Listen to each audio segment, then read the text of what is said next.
Welcome back to another episode of San Francisco Revival. We're really excited today to have Aseel Fara with us on the podcast.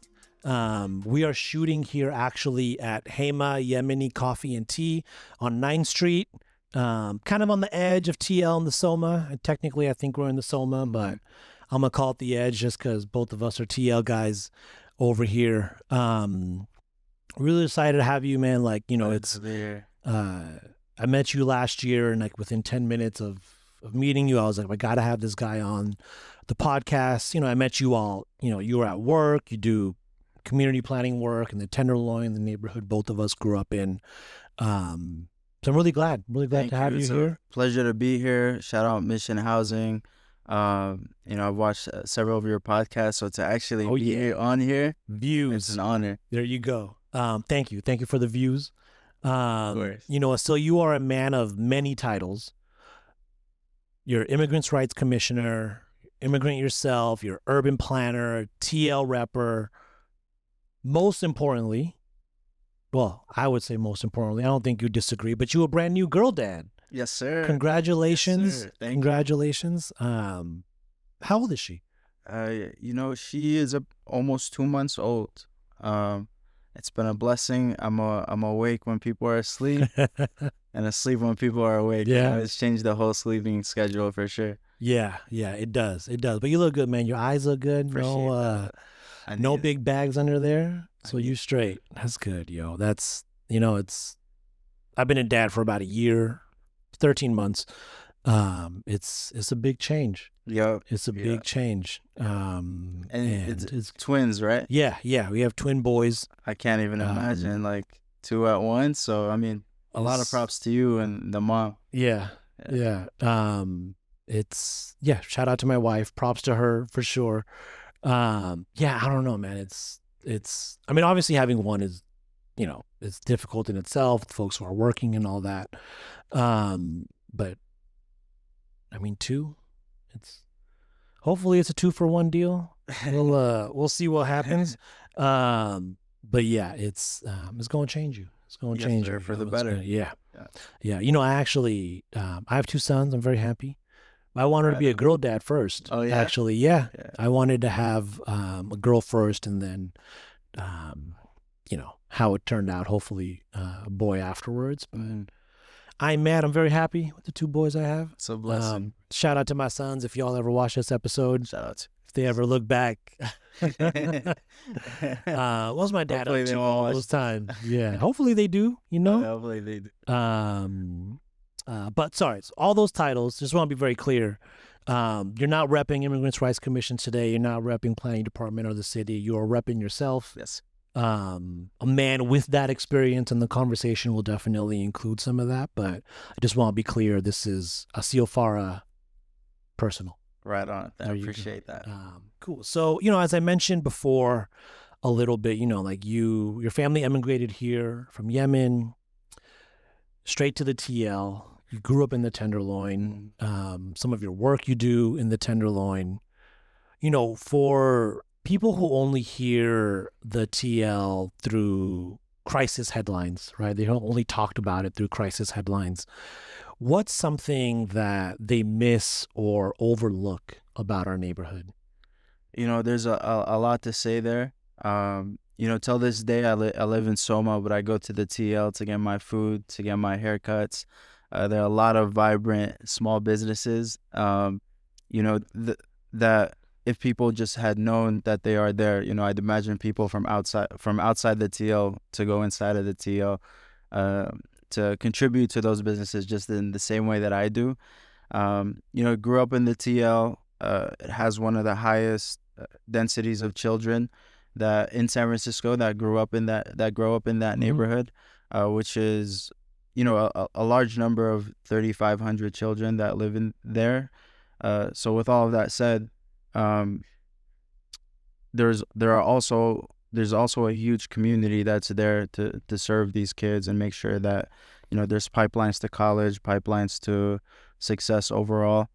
But yeah, so I think it's the vibrancy of the neighborhood, and it's also the people who are there that make it their life's dedication to contribute to the enhancement of this vitality and in this neighborhood. So there's a lot of good beyond those headlines, and all you got to do is really, take a walk in the TL, and experience those things for yourself. Yeah, most definitely. Yeah. And, talking about the families and the kids, like their hopes and dreams also make up the fabric of the neighborhood, right? Like that, I think, folks will look at, I mean, the reality is on the ground, right? Like there's, we don't need to sugarcoat it, right? Like we've lived it, experienced it. Our families have. It's difficult. It's rough. It's, sometimes intrusive, right? Let's say that. But on the one hand, like that itself should be handled with like care and compassion and love. 100%. But it's also, it's a not the full picture, right? Like the picture of the neighborhood is being painted by the kids, the families, their hopes and dreams, right? That, like the families could be bringing from so many different countries, right? Like the TL is home to Gujaratis like me, Yemeni folks like you, folks from Laos, Cambodia, China, Vietnam, the Yucatan, right? Like there's folks from everywhere, right? So the Yucatan, sorry. You got to get it right, bro. And you mentioned a good part, like there's a lot of immigrant communities, right? So if you're showing up to this country, you're starting off, let's say you come into this country, you don't really have the means to go live in a fancy place, right? So you have destinations like the Tenderloin where rents are cheaper and things of that sort, which a lot of immigrant communities are attracted to, right? Because, you want to build your base. And with all that said, it's a lot of immigrant communities. Sometimes you'll, like, for example, I run into someone who only knows Spanish, and we communicate with each other somehow, and be able to kind of assist each other where needed, even though that language barrier is there. So I say all that to say, like, it is our immigrant communities and the youth and the families that are making, this neighborhood such a vibrant place, and a neighborhood that deserves more at the end of the day. Yeah, most definitely, right? And I would say that that's the language of community. Yep. Right? Like you find a way to understand each other. Yep. And you find a way to be in community with each other, right? Well and that's happening from folks whose communities would never meet, right? Like, and it's all happening here in the TL. Yes, sir. Yes, sir. I should say there in the TL, I guess. It's just like 2 blocks up. But it's, the TL gets viewed in there, and then obviously that gets on the macro side, like San Francisco then becomes a place that gets defined by crisis headlines. Right. Right. And interesting thing that I've been noticing, Super Bowl was here a couple weeks ago. Not happy about the Seahawks winning, but that's life as, a Niner fan right now. But it's cool. We get them next year, bro. Not our they season. They ain't coming back. Yeah, there you go. Santa Clara. What was I talking? Oh, so the Super Bowl came through, right? And so there was a lot of like sports media personalities, conservative influencers that had not come to San Francisco before, who were genuinely surprised and impressed by San Francisco, right? That like, yeah, we have tough spots, but it's a beautiful city. It's a resilient city. A lot of these immigrant communities that, maybe some of these folks aren't so happy about being here. They like their food though when they come through, right? They like the culture when they come through. They like all the colors we bring when they come through. And they had there were all these takes on like, I was wrong about San Francisco. I was wrong about this, right? Even like the Barstool Sports guys were, they were across the board, right? Shout out to Sunday Conversation. I love that show.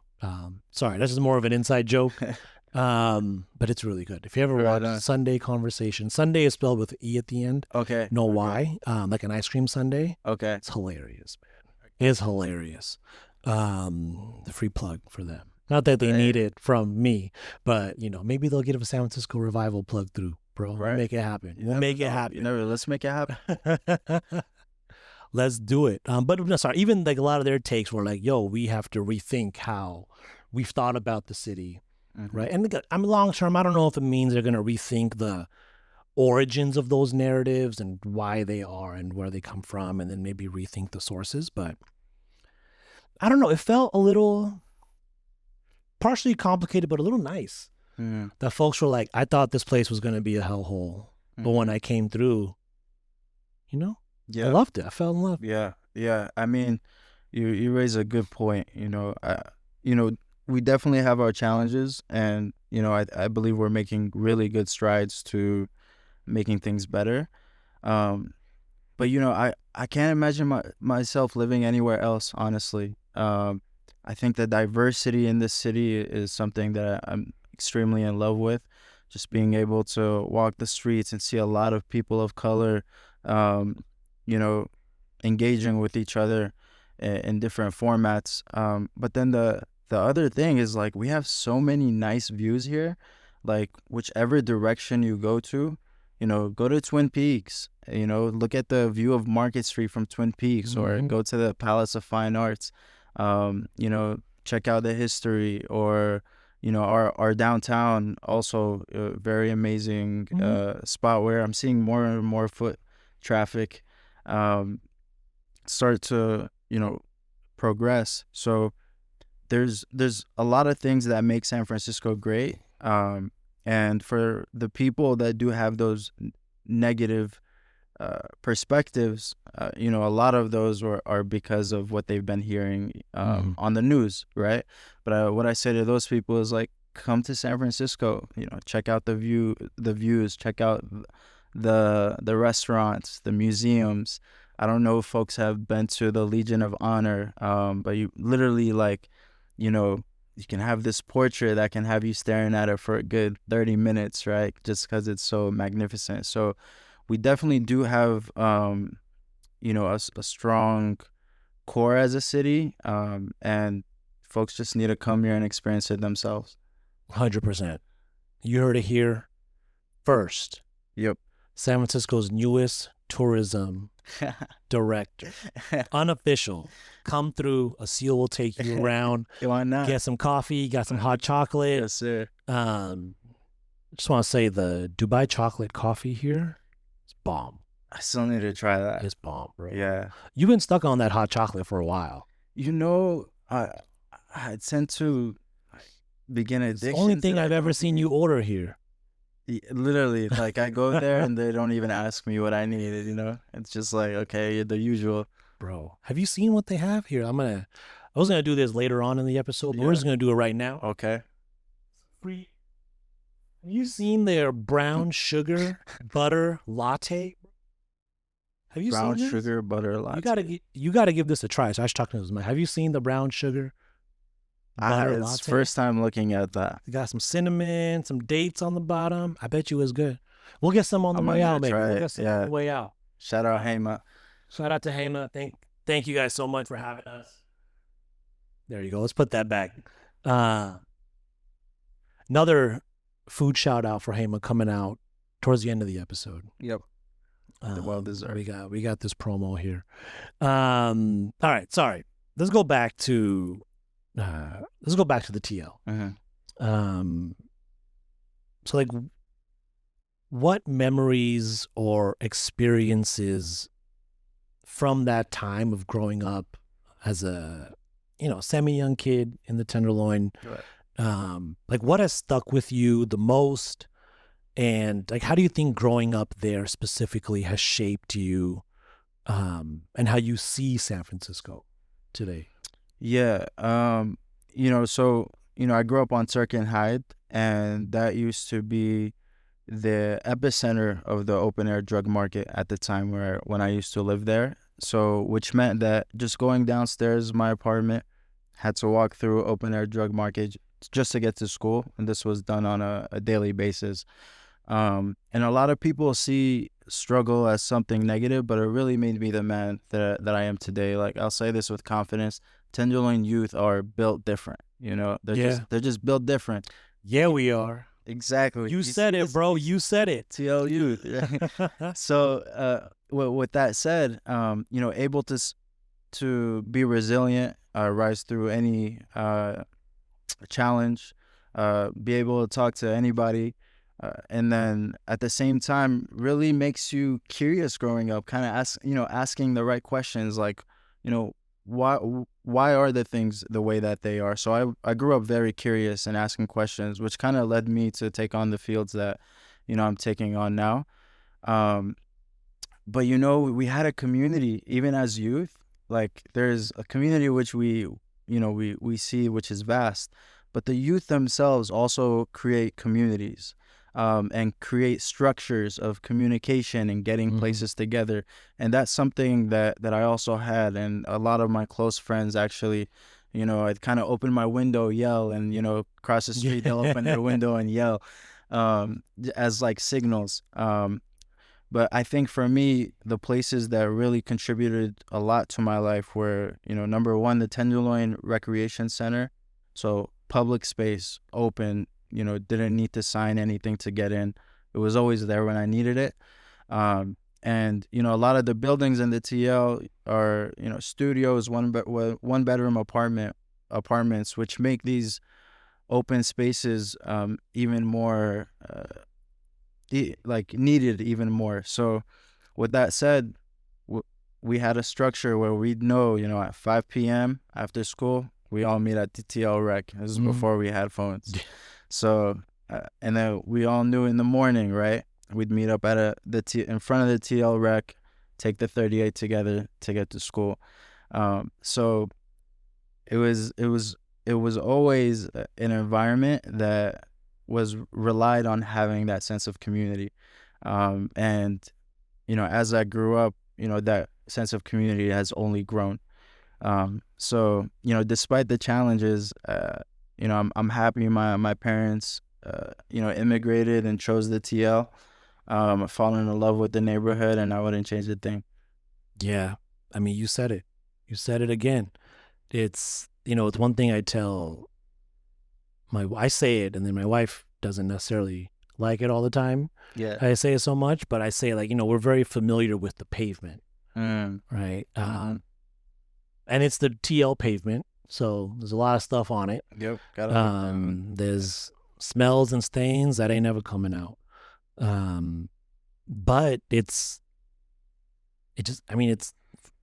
I hear what you're saying. It's kind of shaped you in certain ways for the better, etc. I haven't yet figured out if that level of familiarity with that pavement, for an expanded period of time, is necessarily a good thing. Right? Like 100%. And obviously it's, good, bad, context of reality, right? Like, things are, ideals. That's a way to how they actually get exercise on the streets is different, right? Like, it's hard to figure something out in terms of having like a real analysis, right? Like, not just for yourself, but even as like because obviously it's not a social good, but on a personal level, it's like, this was my trial by fire, trial by pavement, whatever, right? Like, and we made it out of the other side feeling a certain level of, I can prove my resilience through my own lived experience. But it's hard to reconcile that with, this should not be how anyone needs to build some kind of resilience in life, right? Yeah. And that part's always been difficult for me to reconcile with. But then, like, the parts that you were also mentioning around, like, we're going to meet our friends at this time. This is before cell phones. We're not texting each other. I want to be 5 minutes late. Where are you at? Whatever, right? Like, you're there, it's a 15-minute window, right? Like, most of us are immigrant kids. So, like, we take on the immigrant timeline sometimes. Yeah. All right, cool. You wait, then you hop on, you go do your thing. And then even the whole, like, open your window and yell at somebody across the street, or someone who's just walking on the street, right? Like, that to me also, I think, distinguished San Francisco from so many other cities on the West Coast. I mean, and the Midwest as well. But like it, for me, like gave us a little bit more familiarity with like, oh, this is how it is in New York, right? The cities you might see on TV, right? Where it's, you go to LA. Well, LA's fine, right? LA's fine. But I mean, it's also not, right? If you're a Dodger fan, sorry. We appreciate your listening. Please like and subscribe. Yes, sir. I mean, they're gonna win the World Series for years to come, anyways. So Yeah. all we have left is this right now. Yeah. Until we figure something out. All that aside, sorry, this is tangent day for us. I love that. Like this, it just had a more urban city feel, like I know folks in that building. I know folks in that building, right? I don't know, man. Like it's, yeah. I mean, I don't know, and I know, yeah. Like it's just, and like for us, I want to ask you a bit about like what was the established Yemeni community like when your family had come, right? Because for us, we came in my Gujarati family came in the mid '80s. There was a small, not small, but not huge, but there was a growing Gujarati population from our part of India in the TL specifically. Right? So like we were part of a growing network, and that network was everything for us, right? Like it's how you got a job. It's how you even knew about a service, right? Because they didn't have, like, the language access ordinance now in the city is pretty robust, right? But we didn't have that back in the 80s and early 90s. So it was just like, all right, we know people in all these networks. These guys can get you a job as a dishwasher. These folks can help you out, apply for jobs as a maid or whatever. But that, like, burgeoning community was a lifeline for folks. So your family came in, your dad came late 90s, right. You came early 2000s. Exactly. Right? So was there already an established Yemeni community or a support network, or were you part of that growth? Like what was it like when you came here in terms of you and your people? Yeah, so like you said, my father had came earlier than the rest of the family. Which he already had a network that was existing at the time. So by the time we got here, he had established his networks and knew a lot of the Yemeni population here, which made it a little bit more easier to grow up, having people that speak the same language as you. So at the time when I came, it felt like there was an established Yemeni community already. And we have to take this into note too. Like a lot of people in Yemen and war-torn countries, they're often thinking about, how do we provide our kids with a better lifestyle, with a better education, or we just need to get them, out of this environment. Then you have California, right? Like this is the land of the free, home of the brave, land of opportunity. So, for in the minds of immigrants, this is like where you want to be. Specifically San Francisco, which is known for being welcoming to immigrants, unlike other areas in our country. So this was really a place of focus, I would say, for the Yemeni diaspora, but also diaspora from other communities as well. So, already established network. There were youth that came in the same way I did. I actually have a friend. His name is Sammy. If you're watching this, we were on the same plane together, and came to the TL together. So you still know him to this day? Yeah, on my phone, his name is Sammy, and I got the plane emoji right there. Sammy, you better be watching. I'm gonna send this. We're giving you a shout out. And we're breaking this fourth wall stuff here too. We're giving you a shout out, Sammy. Yeah. Yeah. Cool, man. It's so necessary, right? To have that, right? So when you came here and you had the community, did that help with the transition? Because how old were you when you came? 3 years old. 3 years old. Okay. Yeah. Okay. So maybe not too late, but do you remember maybe some of that? Like, you know what? Like, I don't remember a lot of my childhood, but I remember, coming out of UN Plaza BART station and then coming in the TL and opening the door. Those are very vivid memories for myself. but again, going back to the Tenderloin Rec Center, that's where I would meet a lot of like Yeah. make a lot of new friends, right? So that was really a hub for connection, and it did ease the transition, not just for myself but for my family, you know. So already having friends, and you're able to kind of know who the person is based on the location they're from in Yemen. Mm-hmm. So there's a lot of everybody knows everybody in a sense, and Yeah. community is huge, but at the end of the day, very small as well. Yeah. Yeah. It's maybe not widely felt, but deeply felt, Yes, sir. as a couple of the organizing tenants go. Do you know what San Francisco meant to your family or your parents when they first arrived here? I used to ask my father this a lot, and he used to always say, "It's for you, Aseel. It's for you to get an education." So education was a focal point to why he had to sell everything he had to bring me and my family here. So it was a risk on his end. And then he was working as a janitor, more than one job, oftentimes more than two jobs, just to make ends meet. So, he would tell me, like, I'm not making these sacrifices for me. Like, I know what my future is looking like right now. I'm really doing it for you. And so it was really education, and to kind of on a deeper level, I took that seriously because, knowing that, I'm one of the lucky ones who made it out of Yemen. However, there's still people in Yemen that would give an arm and a leg to have access to an education. So I took that seriously. There were times where I kind of turned left, turned right, but by the grace of the Almighty, have taken advantage of having access to school here. And I encourage everyone, like, even if college isn't for you or school isn't for you, like, always, ask the right questions, be curious. God gave us a brain, explore it, use it, see what you come up with. Or else it would be a disservice to the blessing that we've been given. Mm-hmm. And shameless plug, City College doesn't have tuition. Exactly. Right. Yeah. Very low fees. You can go ahead and give it a lot shot. of different avenues too, right? Mm-hmm.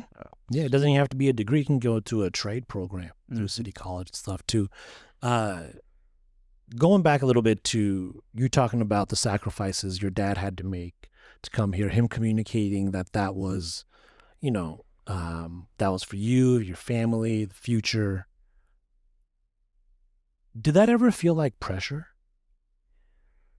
Yeah. I mean, it was definitely like I'm the eldest Like to make sibling. their sacrifice worth it? Yeah, that definitely did feel like a lot of pressure. I'm the eldest sibling, only boy in the family, so there are a lot of expectations that were placed. But I'm one of those where it's like I love the pressure, keep it coming. I feel like as immigrant youth, that's really what pushes us to be the best versions of ourselves. So definitely a lot of pressure there for sure. Mm-hmm. So how did that lead to you being at the planning department? Like, how did that come about? What's the story that led you to being, I want to work for San Francisco planning? Yeah, I don't know how I'm here. To be honest, the my route into the planning department was not the most traditional, right? There was a time where I didn't even know what planning was. Um, but it all started when a little girl was walking to school. Her name was Ragat Saleh. There's a lot of news coverage around this, and she was assaulted by somebody who was considered mentally ill, and she was someone who was young, so the community really came together because a fire was sparked in that incident. And I was on the ground working for community at that time. I had also graduated from college, studied political science, so I was already interested in government at the time. And so we marched to City Hall with youth, and youth actually delivered a letter to Mayor Breed at the time, demanding for more resources and attention to the TL. So um, Mayor Breed responded by, allocating $4 million to be spread through a community-driven effort, which later our team utilized as a participatory budgeting process, because that's what the community was asking for. Um, but even before that, there were positions at planning that were allocated to fulfill this effort. And then I thought about it and I was like, I've made it my life's purpose to give back to the community that invested in myself. And it would only feel right if someone from the community were there advocating on behalf of the community. So, I shot my shot, and I started working for the planning department. I have to say, the people I work with are some of the most caring people that I know, like really down for community, and want the best for community, and are constantly advocating for the community's needs and the betterment of each and every single community. So I had a chance to focus on the TL. I'm still doing that work as a liaison, and at the end of the day, it started with community, and I think at the end, it's going to end with community. So in order for us to, be able to have a vibrant TL, I believe, it's not only the city that can carry most of the weight. It has to be this city community partnership that leads the way. But that's just a little bit about kind of how I got in there, but would have never seen myself taking this route. Yeah. So continuing on a little bit with, you from the community, did community work, kind of like through your advocacy, got a position. I mean, that and other stuff you had done, obviously, to be qualified, but through that, gave you the pathway into the city, working for the city.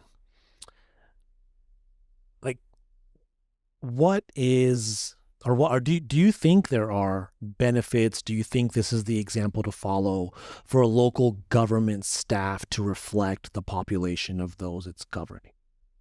You are lived experience in the TL, and now you're doing community-based planning in the TL. Yeah. Is there value there, and if so, what's the value? Right on. I mean, I think I'll start out by saying, there are a lot of people who may not necessarily live in the city that do work for the city. They have a lot of love and a lot of care, so I don't want to take that away. Yeah, this is in no way to be like, this is what has to happen necessarily, right. But, you hear a lot, right? You hear the rhetoric, right? We want our offices to reflect the community, right? Mm-hmm.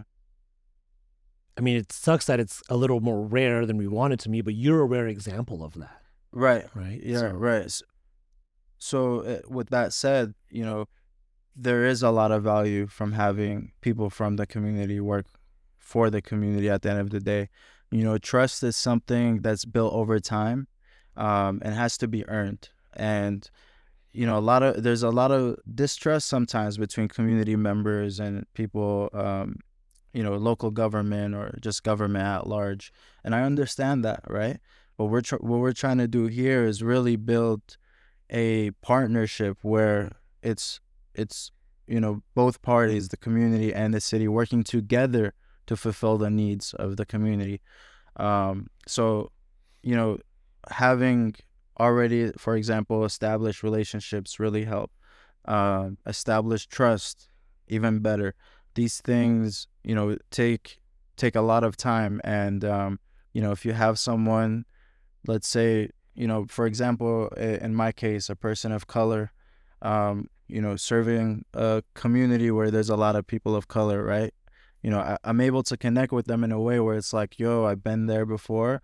I know where you're coming from, and I'm here to help you, support you, and that's where I'm coming from. So Um, I definitely think it's the way to go, and it's happening more and more. And I'm excited for the work that's happening in the Mission, the work that's happening in the Fillmore, the work that's happening in the Bayview, and more. And a lot of this is a lot of the momentum we're building is because we're having more and more folks from the community work in local politics and or local government and serve.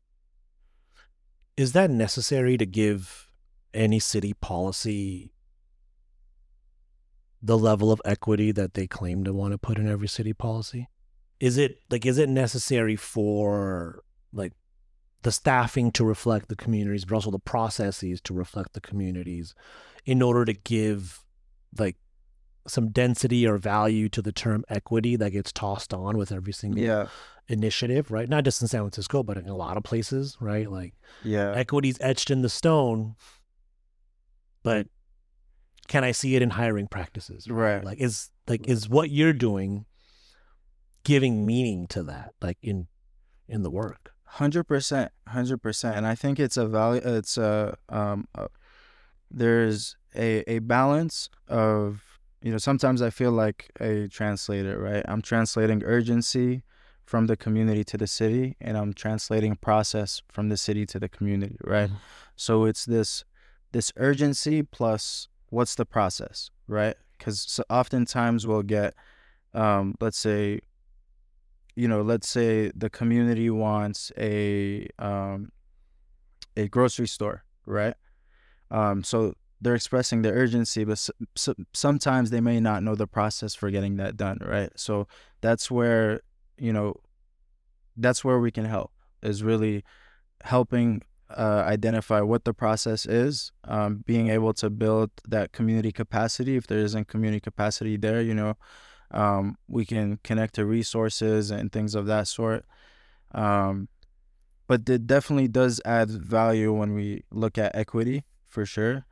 Again, I'm just pointing out the trust piece. Like, I think that's why the TL has been able to get where it's at. I do believe it's at a better place. It's because of the trust that we've built, and also trust that's been built amongst the community, and the alignment that's being built there too in terms of neighborhood priorities. Yeah. I mean, one of the things y'all can do, like from a city side, right? Like as those who have the process and those who might control a certain number of resources, like there's a side benefit too, where it's you are bringing community together with a different definition too, right? Yeah. Like, sometimes there's some transactional pieces or folks you see in the hallways and all that. But hey, what are you go to a community, right? You have people speaking 3-4 different languages. They're talking about, hey, this is what I value in the place I live. Here's what I value for my family, right? And they're having these conversations that otherwise aren't being had, right? And so I think it's like there's the added benefit of, I mean, obviously there's people who disagree and all this stuff, right? That stuff can also happen, but there's an added benefit of building community out of existing communities, right? Like, you got whatever, like Gujaratis, Laotian folks, Yemeni folks, Mongolians, etc., right? Like, I'm going to be here and talking about the same subject. Then you also see a lot more commonalities between each other. It's a beautiful thing. Yeah. It's a beautiful thing that happens when you just bring people together. I think the vision is the same, right? We all want a better neighborhood. We all want a better better living conditions. So the vision is the same. How we get there, that's what's needs more alignment. So, but we can't get there if we're, doing different things that may be stopping us from getting where we need to be, right? So, I've seen this happen where community members from different sides of the aisle have sat together to really meet and come up with consensus at the end of the conversation. So I think consensus-driven approaches are definitely good ones. That's something that we've prioritized working on the Tenderloin Community Action Plan, is coming up with neighborhood priorities that the community is already aligned on. And that meant you had to engage every single group and really bring them all together. Yeah. Shout out to TCAP. Yep. Inside our acronym. Yeah, TCAP. Tenderloin Community Action Plan. There's so much to talk about the TL, bro. Like, beer all day. We could be. Just keep getting the coffee in, maybe straight. But I'm going to transition a little bit over, and we'll come back to the TL because we always do. The TL kids always come back. Well, most of us. Anyways, there's a whole other, I was thinking of taking this further and being like, there's also this idea of, in order to make it in the TL, you have to make it out of the TL, right? Like, and another benefit of, I think some of the stuff y'all are doing is building multi-generational, like an idea of a multi-generational Tenderloin, right? Because honestly, everyone I grew up with, they gone. It's like one family I noticed left because it was like, well, we can be here, living in conditions, with cockroaches, mice, even on like 6th, 7th floor buildings. Like it's rough, right? There's a lot of crack everywhere. And when you're raising a family, you're like, well, maybe I don't want these kind of conditions around the family, right? So what you do is you try and then leave because there isn't necessarily, or at least there wasn't when, or felt like there wasn't when I was growing up there, about 10, 15 years before, for you, was like, there wasn't that option of, we can make this area better. So we don't have to leave. We love it here anyways, right? Like, we got these problems, trying to make it out, etc. But why can't the neighborhood be better? And I think lately, right, and lately, maybe past 5-10 years, that's shifted to folks being like, no, we TL, we not leaving, and we're going to make it better. Yes, sir. Yes, sir. I want to shout out Rudy from United Players. Yeah. I take their slogan a lot. Because it takes the hood to save the hood. Exactly. And it takes the community to save the community. Yeah. Often here in the TL, like, it takes us to save us.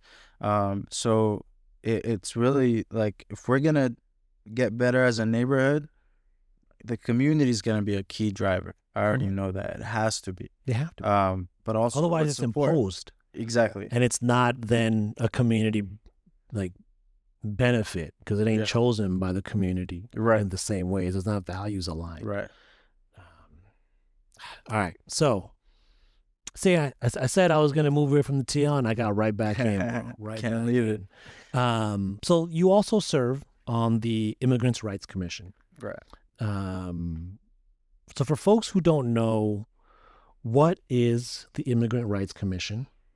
And like, what role does it play in San Francisco government? Yeah.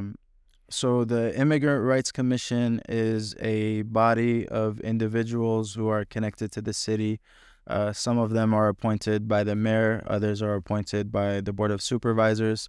I'm appointed by the Board of Supervisors, and what they do is advise the Board of Supervisors and the mayor on policies that affect immigrant communities. And those are actions we can take, but oftentimes we're informed by the community. So, we host these meetings, they're public meetings. Individuals can come and learn about the work that, is being done at the Immigrant Rights Commission, through those public meetings, but also elevate concerns that may arise. We've held some hearings on, the Trump's travel ban that he announced, even before the travel ban had even occurred, just so we were making sure to take a proactive approach. We've supported the Middle Eastern North African Inclusion Act, which basically mandates now that California include Middle Eastern North African communities whenever they're gathering data. which is an accomplishment because for years I've been checking the white box on a lot of documents, and obviously, you know. For our audio listeners, I can attest that Aseel is not white. Thank you. Yeah. So those are several things, but definitely, you know, more hearings, more targeted hearings that we've had, considering that, you know, ICE has had a presence not just in SF but throughout the country. And yeah, we got a lot of work to do. Yeah, most definitely. What are the main priorities for the commission right now? I don't know if I can speak on that. Just because I don't. What are your main priorities on the commission? Yeah, I think my main priorities are to continue uplifting the voices of those, specifically voices that often get overlooked and unheard. So, you know, continuing to do that, put pressure where needed, but also, you know, protecting our communities. That feels like, you know, the best thing we could do at this time. So a lot of that depends on, like, how are we reaching out to our communities? What are the available resources available to them? You know, shout out to the Rapid Response Network that's done a lot of great work, making sure folks are aware of that and connected to that. So, so I think, you know, definitely keeping our community safe is top priority. And looking for solutions to, you know, grant our communities, our immigrant communities, more opportunities to thrive and succeed, and you know, get the education that they deserve. Something that I think, you know, just growing up here in the city, that, you know, I don't know how much work we can get this through the commission, but affordability for our immigrant communities is a big one. You know, you can't be a sanctuary if you can't afford to live here. Exactly. I remember a bag of chips was $1.09, you know. So I remember it was 25 cents, but we don't need to get into what year that was. Okay, it's crazy. People can count the white hairs on the high resolution video that I got, and the zero on you. No, I got some, bro. For you, they'll put it in. You using Just for Men or something? What you get? It's a regular oil. I'm pretty sure they'll put it in the comments somewhere where they repeat the white hair. We'll have our super fan sleuths do that. We'll get there one day. Yeah. Y'all can't see, and obviously the audio folks can't hear. Producer Leslie is laughing in the background. Shout out to Leslie.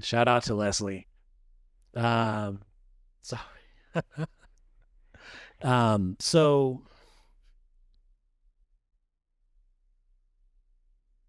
is the IRC, the Immigrants' Rights Commission, is it something that can direct where San Francisco immigration policy goes, or is it a place that can maybe comment on the direction things are going? Like, can you put up stuff yourself? Can you make a call for, like, we need the board to take action on X, Y, and Z? Yeah. You know what? Let's take the Middle East or North African Inclusion Act, for example. You know, we worked with the city-state legislation committee to take a public stance to support this bill, which made San Francisco one of the first cities to publicly endorse this bill on at a city scale. So, you know, that's an example of, you know, how, you know, the Immigrant Rights Commission can work with city leadership to get things done. And there are multiple examples where, you know, there are action items that basically demand that whatever resolution it be sent to the Board of Supervisors and Mayor's office for consideration. We also write letters in support or in opposition of certain things to guide that. And, you know, I've seen that work. And again, a lot of it is community informed. So, the community's constantly putting that pressure, which, we very much support. Yeah. And, just organizing 101, community has to always put on pressure for politicians to act and move. Not that you're a politician in this case. Yeah. But it's without public pressure, without the people pressuring the government, we know what happens, and we know what usually happens. Unfortunately, right? Yeah. Like, our voice is gone, it's diminished, we get, People criminalized, brutalized, everything, right? So that aside, what encourages you the most about where this city is headed? And just a preview, after that, I'm going to ask you what worries you the most about where this city is headed. Like, you're raising your daughter here. Yeah. Like, yeah. Why? Yeah, I am a parent now. You are. I keep being reminded of that, It's gonna be. You're not gonna be able. You can't forget now. Yeah. if we don't remind you, she's gonna remind you. Exactly. She does. As she should. But I think to answer your question, feel like the city is coming back, and economy is starting to boom. We had a lot of repercussions of COVID-19, where we saw an economic downturn, and we're at a time where city's really bouncing back. So I'm excited about that, excited about the new businesses to open up, excited about the vibrancy and what's to come out of this economic boom that I'm counting on. With that said, I'm also very concerned about affordability in this city, right? Because like you mentioned, I am a parent now, you're a parent, and bag of chips was $1.10 or whatever it was, 9 cents. Now it's like what, $3, and that's just the bag of chips, right? So like, let alone everything else, rent increases, and bigger families, right? Immigrant communities who have bigger families, like, we want them to also have avenues to where they could live a nice lifestyle. So affordability, that has to be a priority. Yeah. I mean, it's been such a definer of this city for so long, right? And obviously, if we want to, we love having the moniker of being welcoming to immigrants all the time. Correct. But if you actually want to live it, you do have to take concrete steps to make it affordable for folks to come here, right? It's sanctuary if you're here, but you're not going to make enough money to be here, right? Unless you live in dilapidated conditions, unless you live in overcrowded conditions, right? Unless you live in a SRO or in your RV or in your car. Otherwise, you're most likely not going to be able to afford things on the open market, unfortunately. But the encouragement is encouraging. I'll say that. Like, you feeling it. I think some other folks are feeling it as well, right? Like, I think part of it is just, like, we got to find community solutions to these problems. They ain't going to go away. You can't sweep them away. You can't jail them away.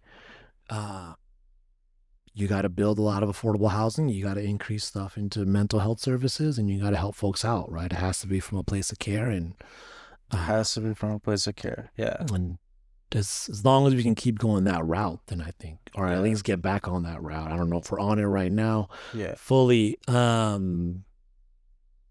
It's always going to be a place to be at. Yeah. And you said it perfectly. Like, it has to come from a place of care. I often think about the community that's also often overlooked as a community is, like, those with mental health disorders or substance use disorders. Those people need help at the end of the day. They have stories, they have families. I've heard a lot of stories, and a lot of stories where folks were able to get out of that.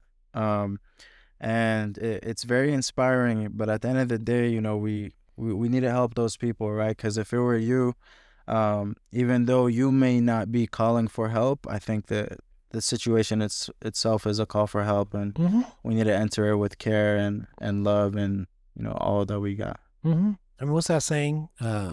There but for the grace of God go I.